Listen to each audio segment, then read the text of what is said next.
Morning. एक बार फिर से मेंस सीरीज का ही दूसरा क्वेश्चन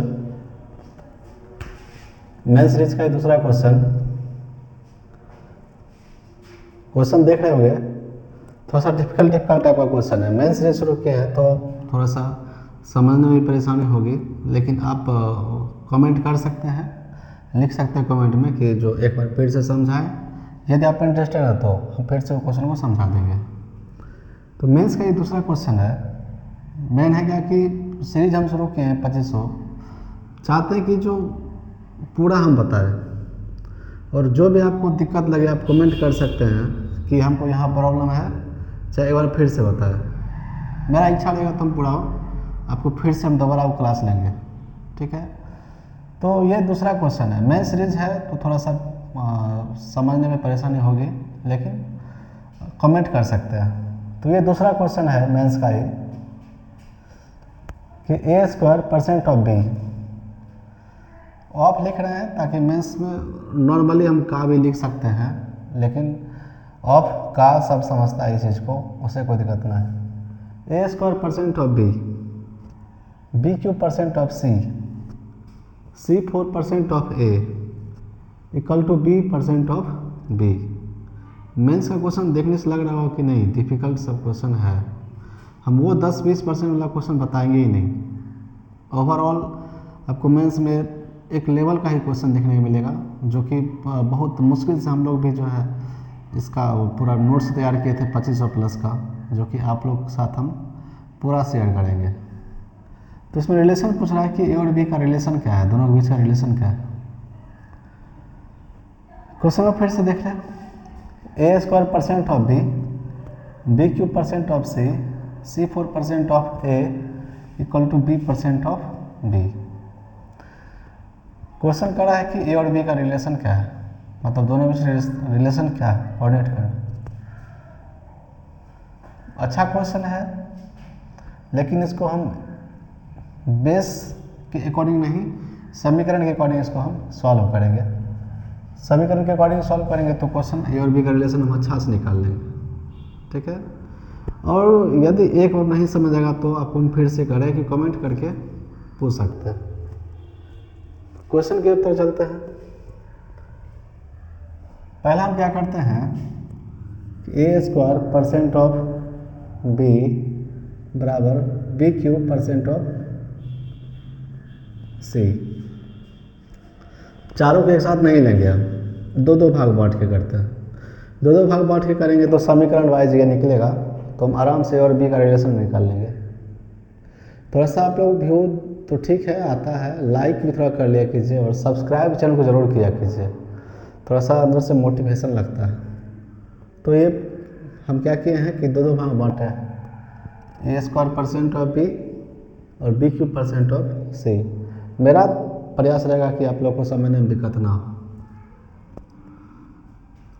चलिए, दोनों तरफ बराबर है, बराबर के a² इधर a² ऑफ b इधर b³ ऑफ c है।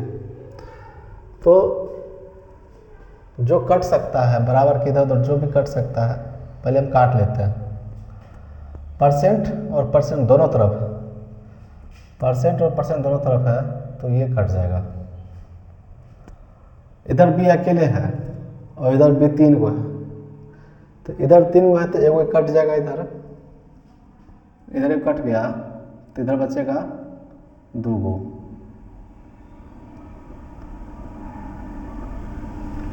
डायरेक्ट हम अब इसको ऐसे ही रखते हैं, ऐसे ही रखते हैं और पावर 2 लिख देते हैं, यानी एगो कटा तो 2 बचा है ऑफ c। थोड़ा सा इसको लिखे हैं फ्रेश में, तो a² ऑफ मतलब का मतलब गुना बराबर b² ऑफ मतलब का मतलब गुना c, ठीक है। यहाँ से आ गया कि a² बराबर b² गुना c। यहाँ से हम क्या करते हैं कि c को इधर ही छोड़ देते हैं, इधर हो जाएगा a² बटे b²। ठीक है।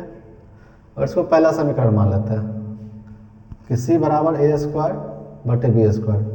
इसको रेफरेंस में लिखे हैं तो सी बराबर ए स्क्वायर बटे बी स्क्वायर। इसको हम समीकरण 1 मान लेते हैं। तो समीकरण के आधार पर चलेंगे तो जल्दी क्वेश्चन सॉल्व हो जाएगा और इजी वे में भी क्वेश्चन बनेगा। कुछ नहीं किए हैं, 2 पार्ट लिए हैं, 4 पार्ट है, 2 पार्ट लिए हैं। 2 पार्ट में जो कट सकता था काट दिए, परसेंटेज दोनों तरफ था काट दिए, और बी इधर 3 को इधर 1 को था, इधर वाला को काटेगा इसको तो इधर 2 बचेगा, तो बी स्क्वायर गुना सी और ए स्क्वायर इधर।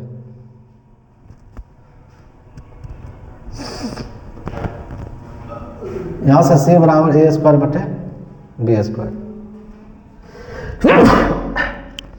सॉरी, चलिए अब इधर वाला पार्ट लेते हैं 2 को। इधर लिया हुआ है C4% ऑफ ए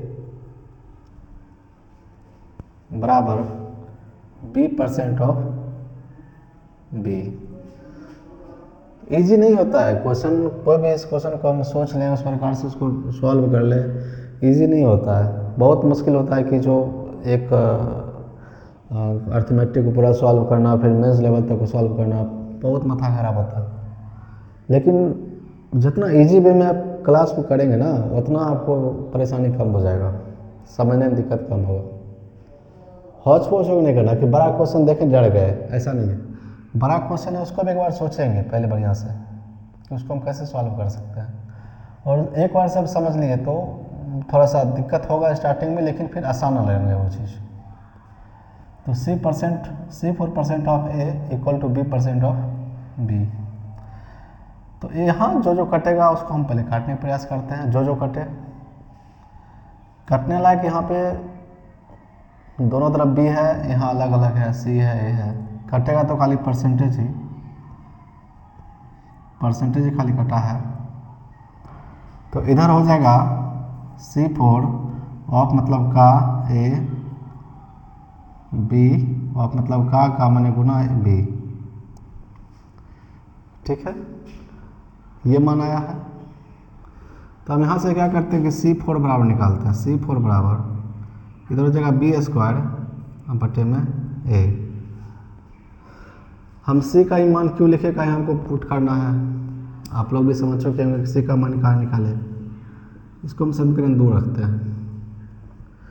तो C बराबर A स्क्वायर बटे B स्क्वायर और C4 बराबर B स्क्वायर बटे A। हम क्या करते हैं,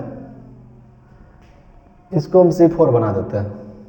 ठीक है, इसको हम C4 बनाएंगे तब ये C4 इक्वल हो जाएगा। तो इधर हम क्या करते हैं कि पावर 4 से गुना करते हैं। हम लिखते हैं कि समीकरण 1 में क्या कर रहे हैं, पावर 4 करने पर समीकरण 1 में क्या कर रहे हैं, पावर 4 कर रहे हैं, मतलब पावर 4 दे रहे हैं। तो C पे पावर 4 हो जाएगा, इधर C पे पावर 4 A स्क्वायर बटे B स्क्वायर पे पावर 4। कुछ नहीं किए हैं, इस पर खाली पावर 4 किया है। इधर भी क्या हो गया, C पे पावर 4 बराबर A स्क्वायर बटे B स्क्वायर पावर 4। ठीक है, तो यहाँ से हो जाएगा C पे पावर 4 बराबर A पे पावर 8 बटे में B पे पावर 8। बिल्कुल इजी वे में क्वेश्चन सॉल्व करेंगे, कहीं हौच पौच नहीं होना है, कहीं परेशान नहीं होना है। क्वेश्चन बड़ा देख कॉल बोल नहीं होना है, बहुत क्वेश्चन बचा हुआ अभी, पूरा क्वेश्चन सॉल्व करें। C4 पावर 4 बराबर A पर पावर 8 बटे B पर पावर 8। तो अब हम क्या करते हैं कि यहाँ भी C पे पावर 4 बराबर B स्क्वायर बाई A है, यहाँ भी C पे पावर 4 बराबर A पर पावर 8 बटे B पर पावर 8। तो दोनों तरफ C पे पावर 4 है और दोनों के मान बराबर हैं, तो दोनों का मान यदि इस साइड C पे पावर 4 बराबर ये है और C पे पावर 4 बराबर ये है, तो ये और ये दोनों आपस में बराबर हो जाएंगे। ठीक है, तो हम क्या करते हैं, बराबर करते हैं, तो ए पे पावर 8 बटे बी पे पावर 8 बराबर ये बी स्क्वायर बटे ए, बी स्क्वायर बटे ए। ठीक है, अब बराबर के दोनों तरफ बटे में है, ऊपर नीचे है, अंश बटे हर में है, तो इस टाइप जब रहता है तो हम कोना कोनी गुना कर देते हैं, कोना कोनी गुना कर देते हैं। कोना कोनी गुना करेंगे तो बी पे पावर 8 गुना होगा बी पे पावर 2 के साथ। ठीक है, करते हैं, बी पे पावर 8 गुना होगा बी पे पावर 2 के साथ, और ए पावर 8 गुना होगा ए के साथ। अब यहाँ एक अकेले है, अकेले का मतलब क्या हुआ कि इसके पावर कुछ नहीं है तो क्या है, एक है। किसी भी संख्या के ऊपर अगर कुछ नहीं दिया रहेगा तो एक समझेगा हमेशा। तो यहाँ से हो जाएगा बी पे पावर 10 और यहाँ हो जाएगा ए पे पावर 9। कैसे, तो आधार सेम रहता है तो पावर जुट जाता है, बी पे पावर 8 गुना बी पे पावर 2, आधार दोनों सेम है तो पावर क्या हो जाएगा, जुट जाएगा। तो बी पे पावर 10 और यहाँ आधार सेम है तो पावर जुट गया, 8 1 9। तो जब बी बराबर 10 रहेगा तो ए बराबर 9 क्यों क्या होगा, बराबर होगा। रिलेशन यही है इसका, यदि बी पे पावर 10 हो तो ए पे पावर 9 के बराबर होगा। सपोज मानिए बी बराबर 3 है, तो अब ये मान नहीं रख सकते कि जो हम बी बराबर 3 है 9 है, ऐसा कुछ नहीं। क्वेश्चन जब उस टाइप से आएगा तो हम उसमें सॉल्व करेंगे। बाकी अभी कुछ नहीं करना है कि बी पे पावर 10 किसके बराबर हो रहा है, ए पे पावर 9 के बराबर हो रहा है। ठीक है, वैसे क्वेश्चन है, क्वेश्चन आएगा नहीं इसमें, ये क्वेश्चन है कि बस इसमें रिलेशन निकालना था, ए और बी का रिलेशन क्या है। तो ये बी पे पावर 10 ए पे पावर 9 के बराबर होगा। क्लियर, क्वेश्चन में लगा नहीं होगा कि क्वेश्चन भारी है, जितना इजी वे में बताए होंगे लगा नहीं होगा कि भारी है, लेकिन अगर फिर भी लगे कि नहीं क्वेश्चन समझ में आया है तो एक बार कमेंट कर सकते हैं, उस पर हम फिर से एक क्लास लेंगे। ठीक है, इसको उतार लें, और वीडियो अच्छा लगा हो तो लाइक और सब्सक्राइब जरूर करें भाई, सब्सक्राइब करेंगे तो भी हमको अच्छा लगेगा। ठीक है।